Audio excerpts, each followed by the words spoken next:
ku mukono ogwange kubanga nze yali akulira second Mbaga kifoki Busukuma chairperson Busukuma LC3 Busukuma chairman chairman LC3 oba mayor mayor yes tugende amanya n'eddoboozi Kiseka Mbaga ngambadde nesimbye ku Busukuma division nga chairperson oba mayor najja nendeeta application jo nabadde waneeno nga nze ku nsonga y'okuleeta petition yange nebaze ekitebe nti kyakutte petition yange nekigikwata nekigiwuliriza olwaleero nkomyewo nadde nsabe kulaba review oba kebera ku results zange olwaleero nze ndabako ku results zange nekimazeemu amaanyi era nsaba akakiiko akali mu kukola ku akali mu tribunal kakole ekisonga ennambulukufu nja kutegeeza mwenna bannamawulire nti olwaleero we tugenda okulabira ddala ekituufu tuyinza okuddawo nga akakiiko kakola kirala nga n'ekitebe kimanyi kirala nkebedde ku results zange nga ground oba results zonna awamu naziwangula Busukuma twajja abantu ba mirundi ena mu kujja abantu ab'emirundi ena results eziri mu bitabo nawangula bonna nze nabasingako n'ekikwewuunyisa nti bwe nalese petition nenzikirizibwa okujja olwaleero ncekinge bwe maze okucekinga ebintu ebyo mbirina waneeno bifunye bulungi nga kyewuunyisa nze nasinga max era bwe babagamba nti no asinga max oba asinze ground yalina okubeera omukulembeze njala kubuuza kitebe olwaleero njala nfune ekituufu nti bakikola nga yali era omuntu n'atamanya kituufu kyali intention nti omuntu yakikola intentionally n'agamba tukyusa amannya gano njagala kumanya bwe tubange essaawa eno tugezaako okulaba nti no tuteeka embeera ennungi mu kibiina kyaffe kijja kitya okubeera nga essaawa eno yakulembera essaawa eno si gwe baawandiikako njala otwala omukisa guno okubategeeza nti nja kubeera mumativu nnyo nate nga bakutte results zange n'opponenti wange gwe nawangula ku results ne bazidisplayinga kuba nze nzisabye zange omuntu yenna alina okukakasa ekituufu ndi Kiseka Mbaga ne muganda wange ali Busukuma ffe tuli be Busukuma tuli mu Nansana municipality olwaleero bwe tubeera nga tunoonya mazima nga tunoonya kintu kya ddala twagala bacekinga ebintu ebyo babitulage babiragensi yonna olw'ensonga mbirina mbifunyeeko nfunye omukisa nembifunako era mulabadaba style nga bwe mubimanyi nti no tebifunika mberina waneeno otherwise nange njalaba ekiddako kubanga buli muntu anoonya bwenkanya obwenkanya bunaaba buganye nze nja kufuna minis endala zonna kuba kyembadde noonya kufuna results era nzifunye nakulembera naye ekyomukisa omubi tebampadde bwenkanya kati nzize waneeno nfuna obwenkanya era nga njagala akakiiko kakole ekintu ekituufu yeye ensonga endese waneeno ku kitebe olwaleero koze neefuna okweraliikirira n'eri abalonzi bange okulaba nti ground results zagenza okudda nga gwe mbadde nvuganya naye ye yawangudde ate nga gwe mbadde nvuganya naye bamuwa ne office neebuuza obudde abadde abujjawa obuva mu office ogenda ku ground nfunye okweraliikirira eri ekibiina kyange ne ŋŋamba ddala bwebanga ground batugamba 60% nga gwe mbadde nvuganya naye gwe babadde bakwasa okutukwata empapula zaffe abadde afuna budde kyobubeera ku ground ntuusa okwemulugunya kwange era nensaba akakiiko k'okulonda kaddemu keetegereze bulungi bye baatuwadde si bye tubadde tusuubira newankubadde nga ate ground batugamba tukole ground tutaddemu buli kimu tukoze buli kimu lwaki results zavuddeyo nga batabadde ku ground be bafunye wekitaba bwe kityo results zifulume tumanye nti vetting nafuna 60 oba nafuna 40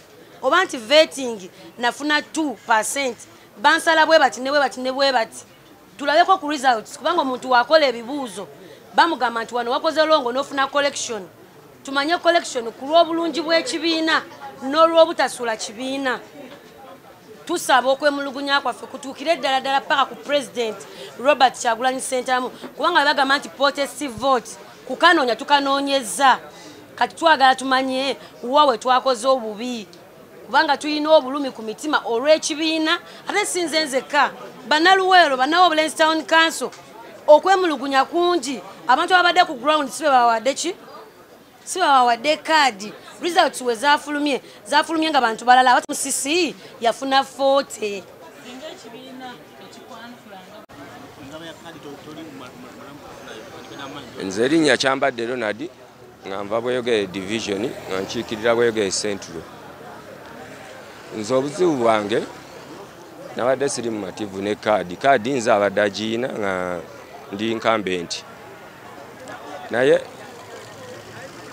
maze ekisanja kyange kyonna nga nkolerera ekibiina nga nkola ground, naye nagenza okwekanga nga kaadi bagiwadde omuntu atabeerangako ground eyakajjobuzi.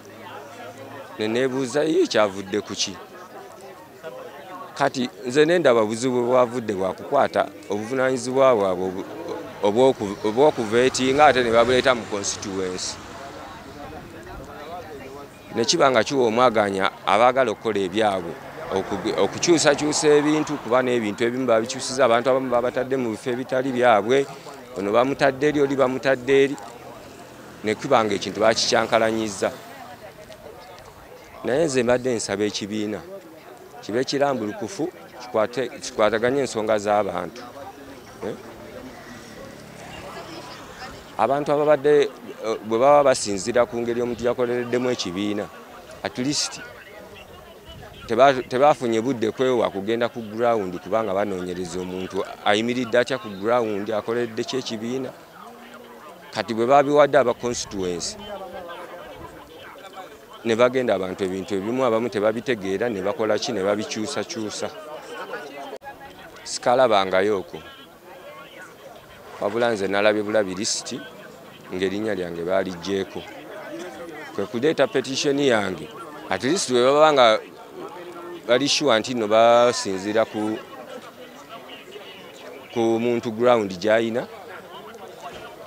bagezeko okuba nga bakwasaganya ground, balabe omuntu anajjayo obuwanguzi bwaffe ng'ekibiina, si kuteekawo buteesi muntu atalina wadde maanyi ku ground ajje abeere ne kaadi.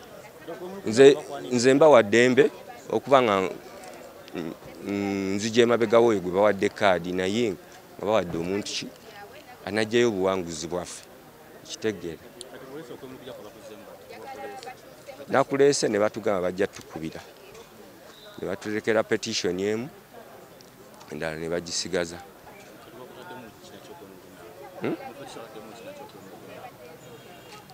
Anti nemulugunyiza okuba nga kaadi yange nze abadde incumbent okuba nga baginzigyeko, ng'ate nze nina ground ate sirabangako we bajja kola ki nkebera ku ground. Ensonga yange yabadde mu petition yange nga n'abawagizi bange bennyini be bansaba okomawo, bakugamba okomawo ddi, ekitegeera ne mbagamba nze wendi, naye tukyali ki mu vetting nga neera mbadde bulinda nga ninze lwe bajja ku ground batukwasaganye, kuba nze mbadde ku ground nga mobilizinga abantu okujja mu kibiina, mobilizinga abantu okuba nga babeera ku mulamwa gwa protest vote gwe tugenda mu ssaawa zino, tube nga ekintu kyaffe tubeera ku mulamwa nga tetutagaataga.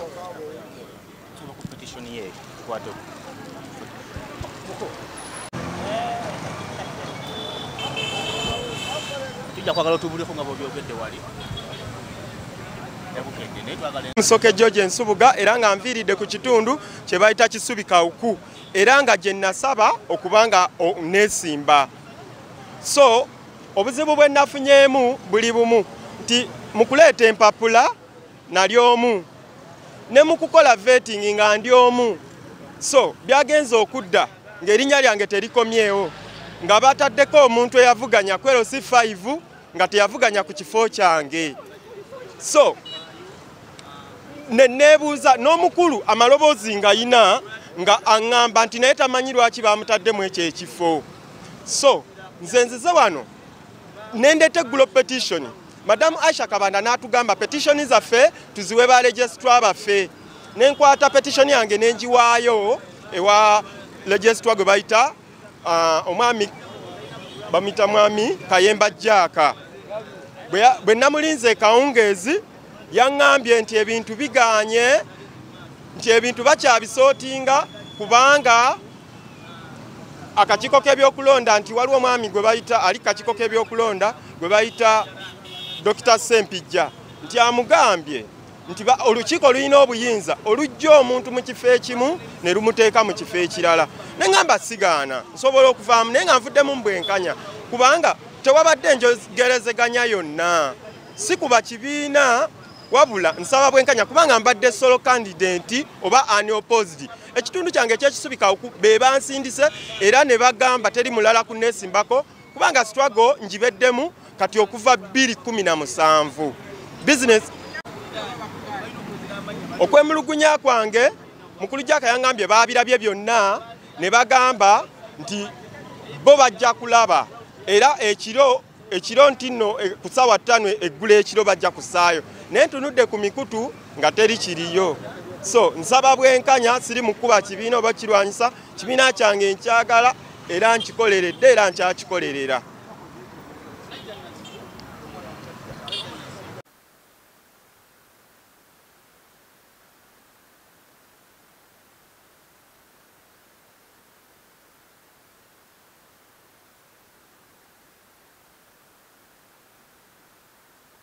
Erinnya mpitibwa Bashir Matende era nga ndi nvuganya kuba kansala mu kitundu kyange kya Bukoto 2 ekikyukirira gyo Lusenyonyi n'abantu abalala bonna. Ekindeese olwaleero kwe kulaba petition yange gye nateekamu oba bagiwuliriza oba bagisoma bulungi kubanga nagiteekayo buteesi saafuna budde kwenyonyolako kulaga biki ebyali mu petition omwo.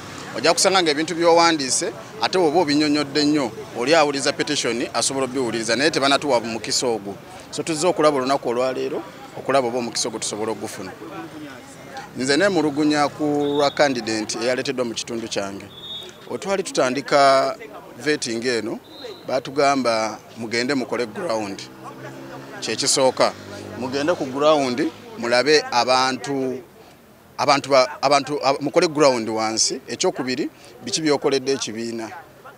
So ebintu byokoledde ekibiina ne ground kyekintu kye bagenda okusooka okunoonyerezaako.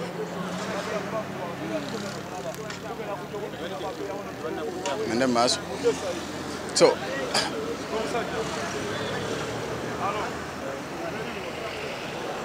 So kati bagenda gendera ku ground na biki byokoledde ekibiina. Nze nkulira NUP mu kitundu mwenva oba mu kitundu kye nalemereddwa okufuna mu kaadi. Nze nkulira NUP kyekisooka. Nze nkulira recruitment oba okurecruitinga abantu baleeta mu kibiina. Era nga walaba empapula zino eno ye kaadi yange. Eno ye kaadi yange